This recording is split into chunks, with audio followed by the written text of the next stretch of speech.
What does it mean to be a CMO? Good question. Marketing partnerships is a huge focus. I work very closely with our sales team, and so I jump on sales calls almost every day.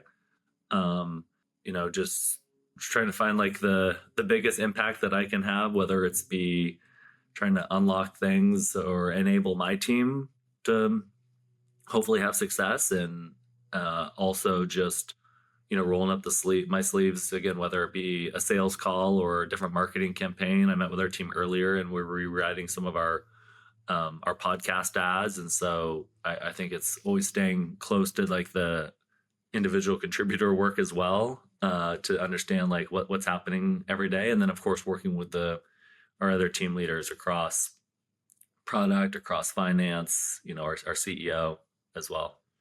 Yeah. How do you think about managing up? Because I think so much CMOs are, you got to work with the executive team and the CEO and the board and to kind of communicate what you're doing. How do you think about kind of doing that?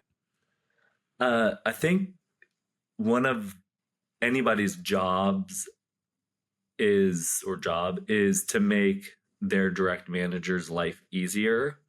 And so, it starts with, of course, doing your job very well so that they don't have to think about it. I think it's, especially at the beginning. So I've been at ShipBob for 5.5 years. But I think especially at the beginning, it's like over communicating, not just with your direct manager, but other stakeholders. So they understand like not just performance, but like why are you doing things? People like to learn, and how can you share that as succinctly as possible?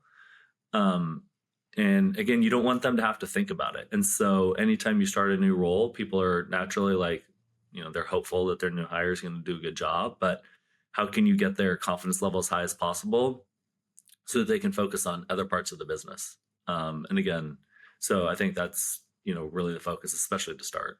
I'm curious how you've thought about kind of building your own marketing career, because you've done a lot of different things. You've done e-commerce, you've worked in B2B SaaS, both at MavenLink, BigCommerce, and ShipBob. You've actually, I think, ran several digital marketing agencies in your career. Like, how do you sort of think about, if looking back on your career journey, and like, for younger marketers who want to be a CMO one day, like, what do you recommend they do? Should they go spend time at agencies? Should they go in-house? Should they develop skills in a specific functional area? Like, how do you think about kind of advising the next generation of marketers?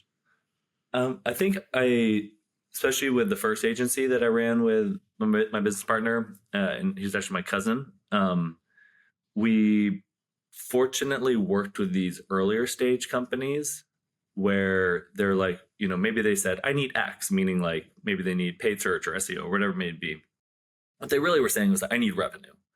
And so we just kind of had to figure out through any channel possible for those specific clients, like what's going to actually drive not just leads, not just opportunities, but revenue. Because if they're not, it's early stage. And so if they're not able to show revenue growth, then they're not going to be able to afford an agency or even have a business to stand on. And so that was very fortunate, again, just to get a lot of visibility into like basically standing up all these channels. And then we got involved in product and engineering and a bunch of stuff, because we just would have to build all these things. In like the right path, I mean, I don't think there's any right path. Like, it's kind of like the crappy but honest answer. Like, I think there's so much value. I think it's just maximizing what you can get out of wherever your starting point is. Again, if you're an agency, the beauty of an agency is often you can see many different clients and spread yourself across so much and maybe a bunch of different channels. Often the problem is you can't go that deep. And that's one of the reasons why I wanted to go in-house, is I just really wanted to go, because I felt like a lot of the stuff I was doing was so surface level. I wanted to go much deeper and deeper in the sales process, deeper in just like the entire product stack. And I think if you work at a larger company, something that I didn't fully, honestly, until I was a little older, didn't really see the full value of until I joined BigCommerce, is not only the relationships and knowledge you'll get from your marketing colleagues, but also from people across so many different departments. And so again, I think it's more of like, well, where are you today? And like, how do you like maximize that? And so again, if you're like at a larger company, it's like, okay, great. I bet some of our leadership is extremely strong. Like, how do I learn from them? And maybe it's like, okay, I love what she does. I'm going to do that, but I hate what he does. I'm never going to do that. Like, you can learn from the bad as well. You can learn, who are the top performers on sales? Go sit with them. Who are the top, who are the top product managers? Like, who keeps getting promoted? Like, go talk to them. And so I think it's just like maximizing your time there. And so something that I talk to my team about a lot is like, if you think of, you just got to view your career over like a very long time horizon, and then you're trying to add like all these like skills that will then compound over time. And so maybe you start off within, I don't know, paid search, but then you can understand, well, paid search informs SEO. So then I can learn SEO. And then you go, okay, well, there's some similarities to like affiliate. And so then all of a sudden you add affiliate. And then you go, okay, well, where are these leads going? I need to understand sales. So now you start understanding like the sales process better, maybe revenue operations better. And so you just start adding these different skills over time. And then the value of those just continues to compound, because those channels or those skills together, I think, elevate everything. But then just as you continue to spend more time there, you just continue to get, more and more proficient.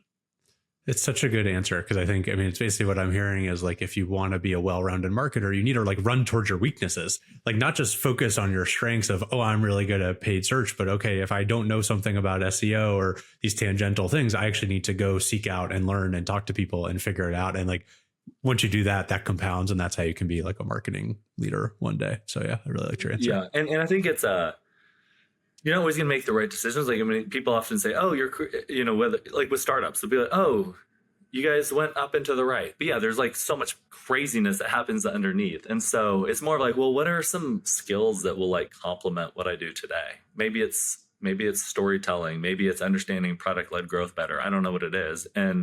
But as long as I think when you look at it and just diving deep. And so again, it is seeing maybe your weaknesses or what you don't know that well, but yeah, like what can really complement what you do today.